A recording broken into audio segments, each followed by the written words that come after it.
हरे Krishna. Shrimad Bhagavatam canto 9 chapter 21 Bharat का वंश।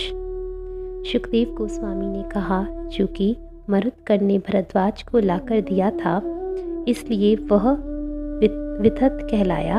विथत के पुत्र का नाम मन्यु था, जिसके 5 पुत्र हुए, बृहत्क्षत्र, जय, महावीर, नर तथा गर्ग। इन 5 में से नर के पुत्र का नाम संस्कृति था। हे महाराज परीक्षित, हे पांडुवंशज, संकृति के 2 पुत्र थे, गुरु तथा रंतिदेव। रंतिदेव इस लोक में तथा परलोक दोनों में ही विख्यात है, क्योंकि उनकी महिमा का गान न केवल मानव समाज में अपितु देव समाज में भी होता है। रंतिदेव ने कभी कुछ भी कमाने का यत्न नहीं किया, उसे भाग्य से मिल जाता उसे ही भोगता, किंतु जब अतिथि आ जाते तो वह हर वस्तु उन्हें दे देता था। इस तरह उसे तथा उसके साथ उसके परिवार के सदस्यों को अति कष्ट सहना पड़ा। वह तथा उसके परिवार के लोग अन्न तथा जल के अभाव से गंभीर रहते थे, और फिर भी रंतिदेव धीर बना रहता। एक बार 48 दिनों तक उपवास करने के बाद रंतिदेव को प्रातःकाल थोड़ा जल तथा घी और दूध से बने कुछ व्यंजन प्राप्त हुए, किंतु जब वह तथा उसके परिवार वाले भोजन करने ही वाले थे कि एक ब्राह्मण अतिथि आ पहुंचा। चूँकि रंतिदेव को सर्वत्र एवं हर जीव में भगवान की उपस्थिति का आभास होता था, अतएव वह बड़े श्रद्धा सम्मान से अतिथि का स्वागत करता और उसे भोजन का एक अंश देता। उस ब्राह्मण अतिथि ने अपना भाग खाया और फिर चला गया। तत्पश्चात शेष भोजन को अपने परिवार वालों में बांट देने के बाद रंतिदेव अपना हिस्सा खाने ही जा रहा था कि एक शूद्र अतिथि वहां आ गया। इस शूद्र को भगवान से संबंधित देखकर राजा रंतिदेव ने उसे भी भोजन में से एक अंश दे दिया। जब शूद्र चला गया और तो एक दूसरा मेहमान आया, जिसके साथ कुत्ते थे। उसने कहा, हे राजा, मैं तथा मेरे साथ के ये कुत्ते अत्यंत भूखे हैं, कृपया हमें कुछ खाने को दें। राजा रंतिदेव ने अतिथि रूप में आए कुत्तों और कुत्तों के मालिक को अत्यंत आदरपूर्वक बचा हुआ भोजन दे दिया। राजा ने उनका सभी प्रकार से आदर किया और नमस्कार किया। तत्पश्चात केवल पीने का जल ही बचा रहा, जो केवल एक व्यक्ति को संतुष्ट करने के लिए ही पर्याप्त था। किंतु ज्यों ही राजा जल पीने को हुआ तो एक चांडाल वहां आया और कहने लगा, हे राजा, मैं निम्न कुल में उत्पन्न नीच हूँ, कृपा करके मुझे पीने के लिए थोड़ा सा जल दें। बेचारे थके चांडाल की दयनीय वचनों को सुनकर दुखित महाराज रंतिदेव ने इस प्रकार के अमृत तुल्य वचन कहे, मैं ईश्वर से ना तो योग की अष्ट सिद्धियों के लिए प्रार्थना करता हूँ, ना जन्म मृत्यु के चक्र से मोक्ष की कामना करता हूँ। मैं तो सारे जीवों के बीच निवास करके उनके लिए सारे कष्टों को भोगना चाहता हूँ, जिससे वे कष्ट से मुक्त हो सके।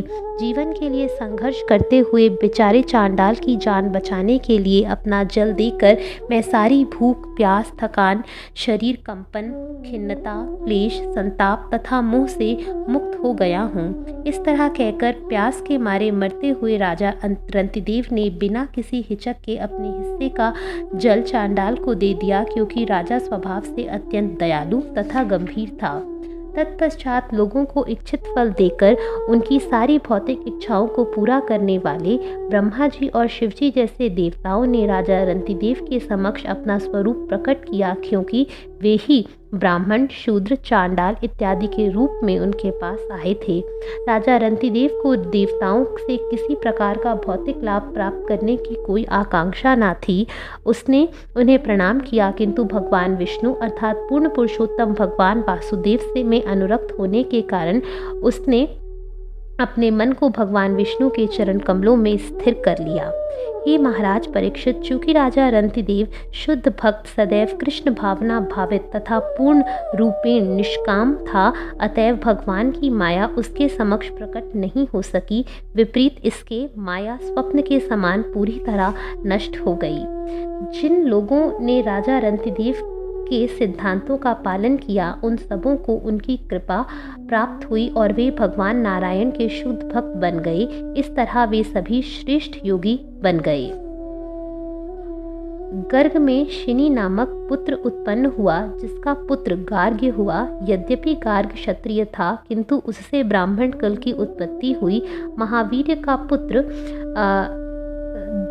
दुरितक्षय हुआ, जिसके 3 पुत्र थे, त्रैरुणी, कवि तथा पुष्करानुनी। यद्यपि दुरितक्षय के ये पुत्र क्षत्रिय कुल में उत्पन्न हुए थे, किंतु उन्हें भी ब्राह्मण पद प्राप्त हुआ। बृहत्क्षत्र का एक पुत्र हस्ती था, जिसने हस्तिनापुर नामक नगर, आज की नई दिल्ली, की स्थापना की। राजा हस्ती के 3 पुत्र हुए, अजमीर, द्विमीर तथा पुरुमीर। अजमीर के वंशजों में प्रियमेध प्रमुख था और उन सबों ने ब्राह्मण पद प्राप्त किया। अजमीर का पुत्र बृहदिषु था। बृहदिषु का पुत्र बृहबंधु था। बृहंधु का पुत्र बृहत्काय था और बृहत्काय से जयद्रथ नामक पुत्र हुआ। जयद्रथ का पुत्र विशद था और उसका पुत्र सेनजित था। सेनजित के पुत्रों के नाम थे रुचिराक्ष, दृढ़हनु, काश्य तथा वत्स।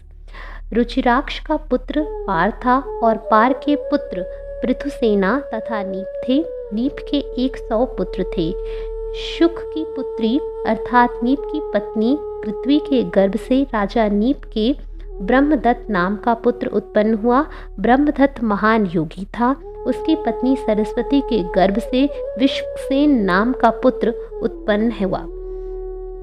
जैगशिविष्य ऋषि के उपदेशानुसार विश्वक्सेन ने योग पद्धति का विस्तृत वर्णन संकलित किया। विश्वक्सेन से उदकसेन उत्पन्न हुआ और उदकसेन से भल्लाट। ये सभी पुत्र बृहदिषु के वंशज थे। द्विमीर का पुत्र यविनर था तथा उसका पुत्र कृतिमान था। कृतिमान का पुत्र सत्यधृति के नाम से विख्यात था। सत्यधृति से दृढ़नेमी नाम का पुत्र हुआ और जो सुपार्श का पिता बना। सुपार्श से सुमति नाम का पुत्र, सुमति से संतिमान तथा संतिमान से कृति उत्पन्न हुआ, जिसने ब्रह्मा के योग शक्ति प्राप्त की और सामदेव के प्राच्य साम नामक श्लोकों की 6 संहिताएं पढ़ाई। कृति का पुत्र नीप था। नीप का पुत्र उद्ग्रायुध हुआ। उद्ग्रायुध का पुत्र क्षेम हुआ। क्षेम से सुवीर नामक पुत्र हुआ तथा सुवीर का पुत्र रिपुजय था। रिपुजय का पुत्र बहुरथ हुआ। पुरीमीढ़ निसंतान था। अजमीर को अपनी पत्नी नीलिनी से नील नामक पुत्र की प्राप्ति हुई। नील का पुत्र शांति था। शांति का पुत्र सुशांति था। सुशांति का पुत्र पुरुष हुआ। पुरुष का अर्क और अर्क का पुत्र भयाराक्ष था। भयाराक्ष के 5 पुत्र हुए, मुद्गल, यविनर, बृहदीक्ष, कामपिल तथा संजय। भमर्याक्ष ने अपने बेटों से कहा, मेरे बेटों, तुम लोग मेरे 5 राज्य का भार संभालो, क्योंकि तुम ऐसा करने के लिए पर्याप्त सक्षम हो। इस तरह उसने 5 पुत्र पांचाल कहलाए। मुद्गल के ब्राह्मणों का गोत्र चला, जो मौद्गल्य कहलाया। भमर्याक्ष का पुत्र मुद्गल से जुड़वा संतान हुई, जिसमें एक पुत्र था और एक कन्या। पुत्र का नाम दिवोदास रखा गया और कन्या का नाम अहल्या। अहल्या के गर्भ और उसके पति गौतम मुनि के वीर से शतानंद नामक पुत्र उत्पन्न हुआ। शतानंद का पुत्र सत्यधृति था, जो धनुर्विद्या में अत्यंत पटु था।